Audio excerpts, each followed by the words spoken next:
여러분 안녕하세요. 반갑습니다. 우리들의 유일한 의지와 힘이 되시는 하나님을 만나고 예배하는 귀하고 복된 시간이 되기를 바랍니다. 함께 찬양하겠습니다.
오늘 우리가 함께 나눌 말씀은 이사야서 3장입니다.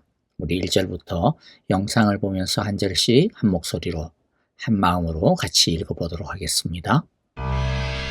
보라, 주 만군의 여호와께서 예루살렘과 유다가 의뢰하며 의지하는 것을 제하여 버리시되 곧 그가 의지하는 모든 양식과 그가 의지하는 모든 물과 용사와 전사와 재판관과 선지자와 복술자와 장로와 오십부장과 귀인과 모사와 정교한 장인과 능란한 요술자를 그리하실 것이며 그가 또 소년들을 그들의 고관으로 삼으시며 아이들이 그들을 다스리게 하시리니 백성이 서로 학대하며 각기 이웃을 잔해하며 아이가 노인에게 비천한 자가 존귀한 자에게 교만할 것이며 혹시 사람이 자기 아버지 집에서 자기의 형제를 붙잡고 말하기를 내게는 겉옷이 있으니 너는 우리의 통치자가 되어 이 폐허를 내 손 아래로 두라 할 것이면 그날에 그가 소리를 높여 이르기를 나는 고치는 자가 되지 아니하겠노라. 내 집에는 양식도 없고 의복도 없으니 너희는 나를 백성의 통치자로 삼지 말라 하리라. 예루살렘이 멸망하였고 유다가 엎드러졌음은 그들의 언어와 행위가 여호와를 거역하여 그의 영광의 눈을 범하였습니다. 그들의 안색이 불리하게 증거하며 그들의 죄를 말해주고 숨기지 못함이 소돔과 같으니 그들의 영혼에 화가 있을진저 그들이 재앙을 자취하였도다. 너희는 의인에게 복이 있으리라 말하라. 그들은 그들의 행위의 열매를 먹을 것이며 악인에게는 화가 있으리니 이는 그의 손으로 행한 대로 그가 보응을 받을 것임이니라. 내 백성을 학대하는 자는 아이요 다스리는 자는 여자들이라. 내 백성이여 내 인도자들이 너를 유혹하여 내가 다닐 길을 어지럽히니라. 여호와께서 변론하러 일어나시며 백성들을 심판하려고 서시도다. 여호와께서 자기 백성의 장로들과 고관들을 심문하러 오시리니 포도원을 삼킨 자는 너희이며 가난한 자에게서 탈취한 물건이 너희의 집에 있도다. 어찌하여 너희가 내 백성을 짓밟으며 가난한 자의 얼굴에 맷돌질하느냐? 주 만군의 여호와 내가 말하였느니라.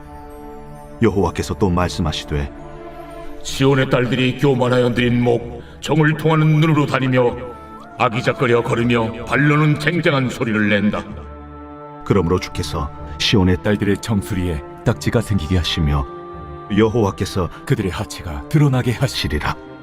주께서 그날에 그들이 장식한 발목고리와 머리의 망사와 반달 장식과 귀고리와 팔목고리와 얼굴 가리개와 화관과 발목 사슬과 띠와 향압과 호심부와 반지와 코고리와 예복과 겉옷과 목도리와 손주머니와 손걸과 세마포 옷과 머리수건과 너울을 제하시리니 그때 썩은 냄새가 향기를 대신하고 노끈이 띠를 대신하고 대머리가 숱한 머리털을 대신하고 굵은 베옷이 화려한 옷을 대신하고 수치스러운 흔적이 아름다움을 대신할 것이며 너희의 장정은 칼에 너희의 용사는 전란에 망할 것이며 그 성문은 슬퍼하며 곡할 것이요 시온은 황폐하여 땅에 앉으리라.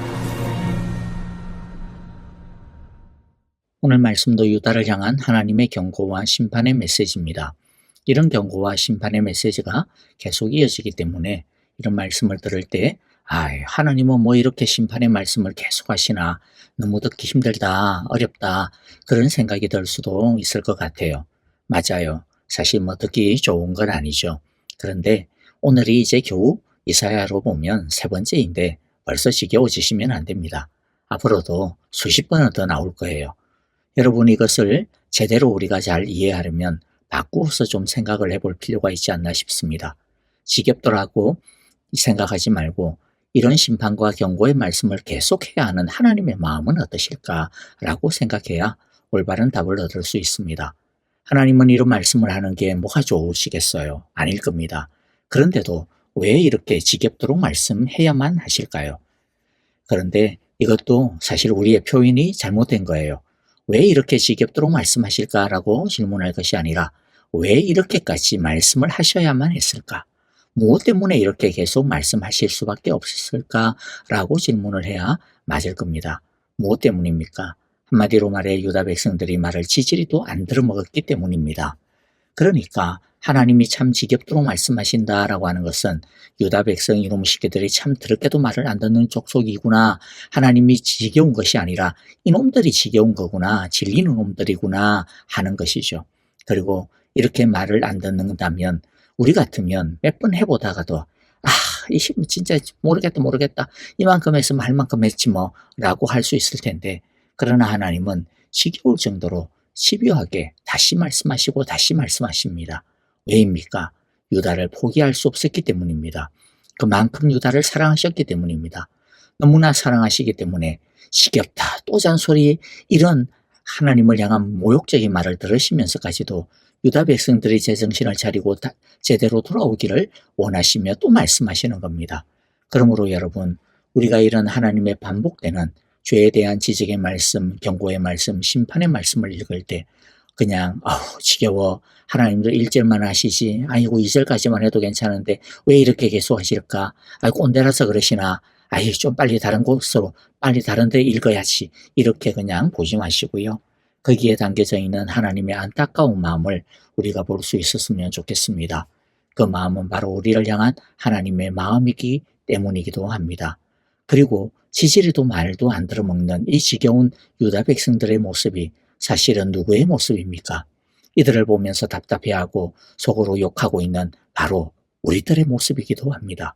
그러므로 우리들은 하나님의 말씀을 듣고 유다 백성들처럼 돌덩어리처럼 굳은 사람들이 되지 않아야 할 것입니다. 한두 번 말씀하시면 바로바로 그 말씀을 알아듣고 그 말씀을 하시는 마음에 하나님의 애타는 마음을 헤아리고 속히 잘못된 것은 버리고 말씀의 길로 행하는 우리 모두가 될 수 있기를 간절히 기도하고 축복합니다. 이제 오늘 본문을 보겠습니다.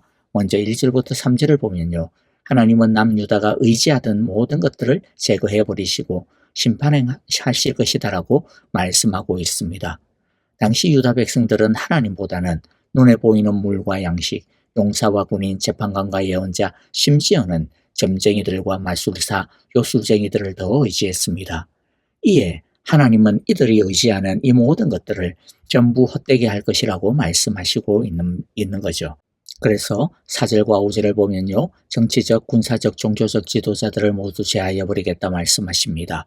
그리고 사회가 건강하게 지탱하고 유지하려면 건강한 리더십과 권위와 질서, 이와 같은 것들이 꼭 필요한데, 그런 리더십과 질서를 전부 무너뜨리고 마치 무정부 상태와 같은 혼란이 찾아오게 하겠다라고 하십니다.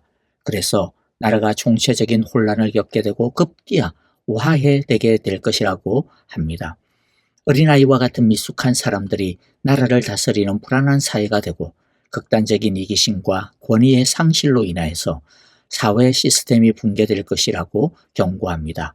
또 6절, 7절을 보면요, 서로 자기는 지도자가 되기 싫다, 나 지도자 되기 싫어, 안 할 거야, 나를 통치자로 세우지 마, 그렇게 다 회피하게 될 거라고 말씀합니다. 이것은 어떤 상태를 말하는 겁니까? 섬김과 책임의식, 공동체의식이 사라져버린 상태를 뜻합니다. 하나님이 안 계신 세상 속에서 나타내는 현상 중에 하나는요, 이처럼 권위가 무너지고 질서가 붕괴되는 겁니다. 결국 그와 같은 전조는 예루살렘의 멸망으로 이어지게 됩니다. 노블레스 오블리주라고 하는 말을 다 들어보셨을 것입니다. 높은 사회적인 위치를 가진 사람들은 거기에 걸맞는 더 많은 책임과 의무를 져야 하는 것이 마땅하다라는 뜻입니다.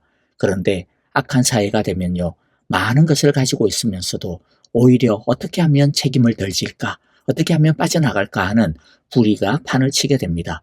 극단적인 이기심이 사회를 뒤덮게 되기 때문이죠. 그러한 사회는 이미 망하고 있는 징조가 나타나고 있는 것입니다. 예루살렘이 무너지고 유다가 이렇게 쓰러지게 되는 이유가 무엇에 있습니까? 8절이죠. 주님께 대항하며 하나님의 영광스러운 현존을, 개역개정에서는 이것을 하나님의 영광의 눈을 모독하였다라고 표현하고 있는데요. 바로 그것 때문입니다. 즉 이들이 하나님께 범죄하기를 서슴지 않았다라는 것이죠.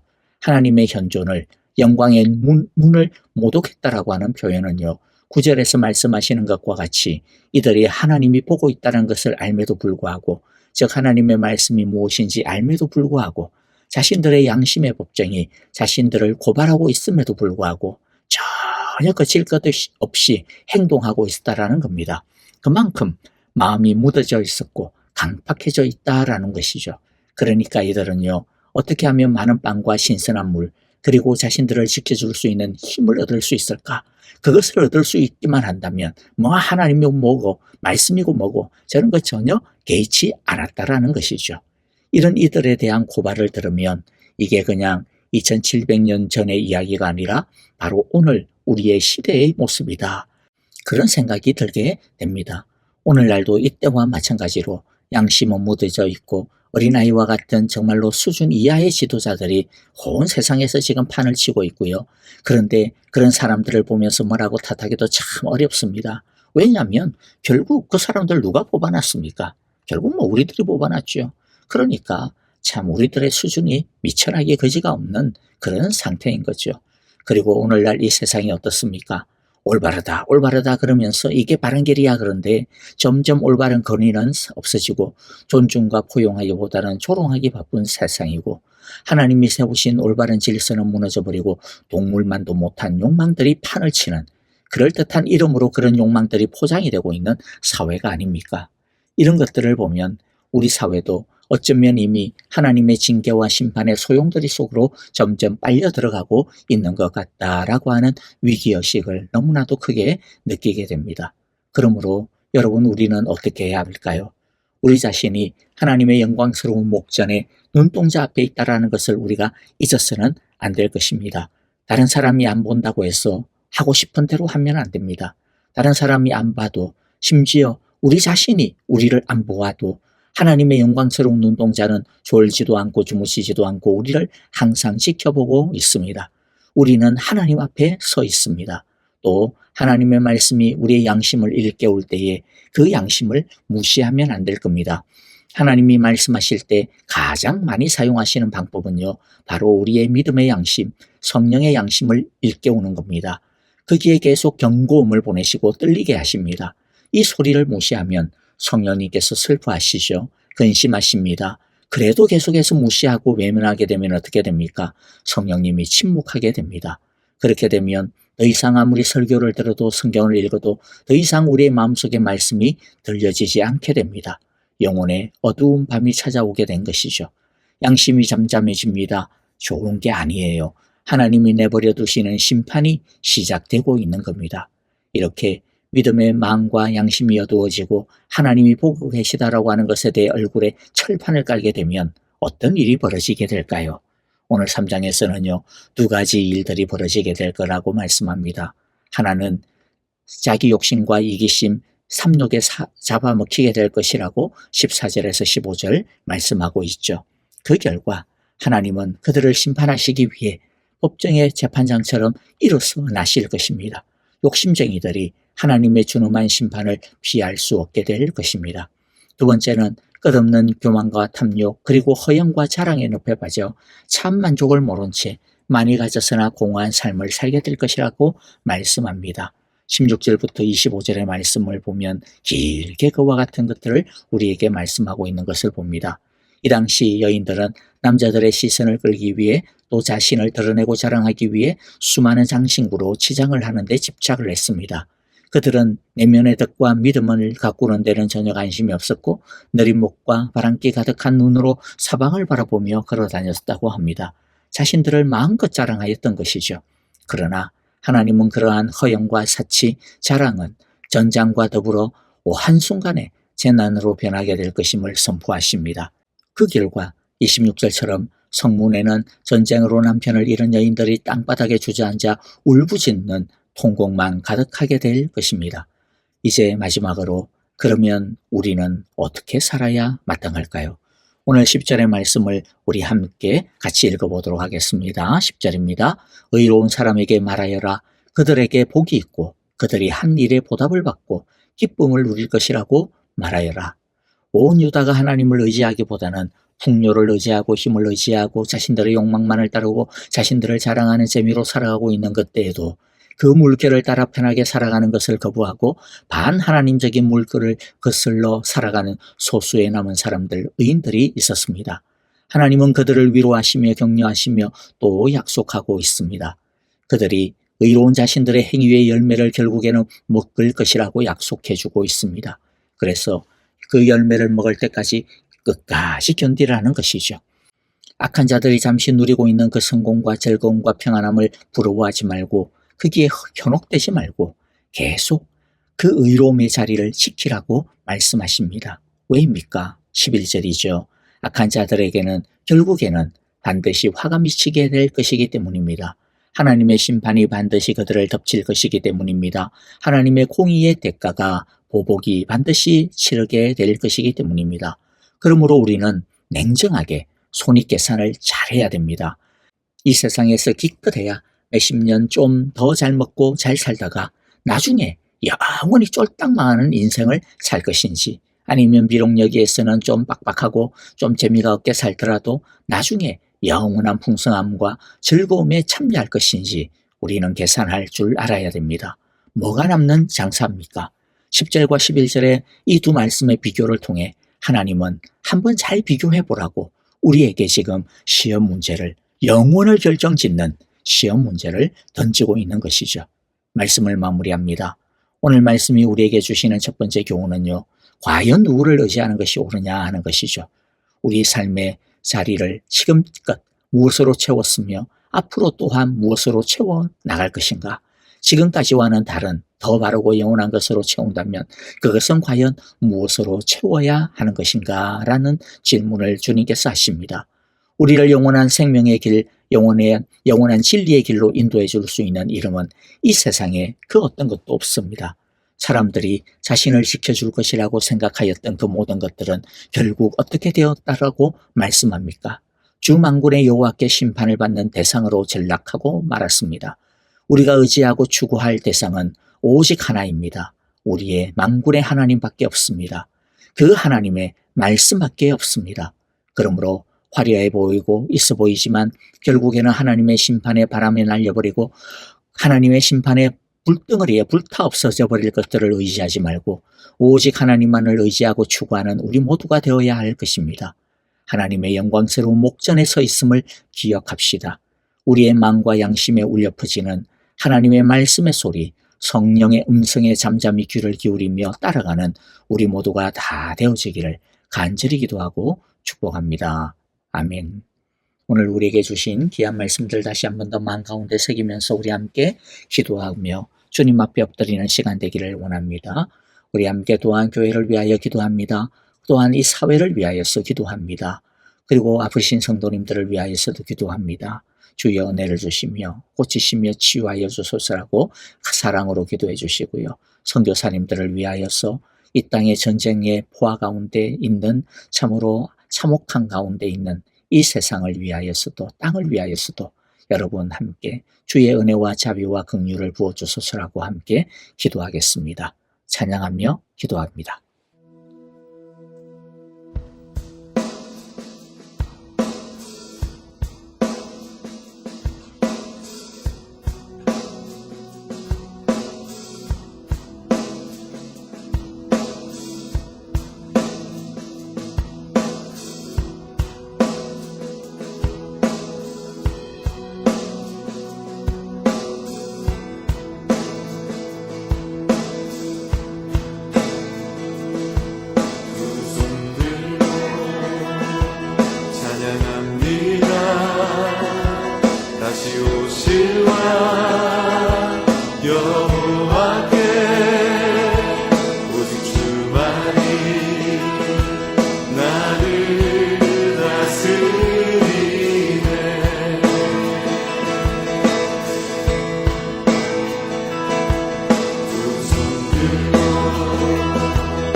주만